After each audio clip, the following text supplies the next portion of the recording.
If you want to see more interesting video, please subscribe to the channel and like this video. Please feel free to leave us a comment.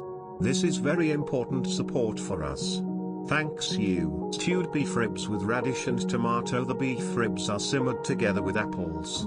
Not only can the sweetness of the apples penetrate into the beef ribs, but the enzymes of the apples can also make the beef tender in a short period of time, coupled with the sour aroma of tomatoes. The sweet and sour taste makes it more appetizing and greasy. Tips: the apples will become soft and rotten after being simmered for a period of time, and the sauce will become thick. If you don't like the thick sauce, you can cut the apples without peeling them, or you can use rock sugar instead of apples. It also helps soften the beef. The apple itself has a sweet taste, so the amount of rock sugar I add here will be a little less. If you don't add apples, the amount of rock sugar will be slightly more. Prepare ingredients. Beef ribs 600 grams. 1 apple. 2 tomatoes. 1 onion. 2 cloves of garlic. 2 celery. 1 carrot. Half of white radish. Clear water 2500 milliliters.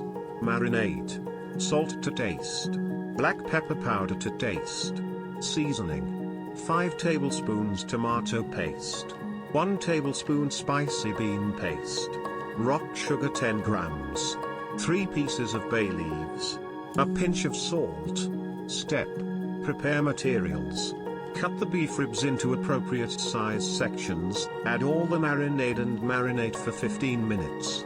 Apples are peeled, cored and diced, tomatoes and onions are cut into pieces, celery is cut into small pieces, garlic cloves are smashed, carrots and white radishes are peeled and cut into pieces with a hob.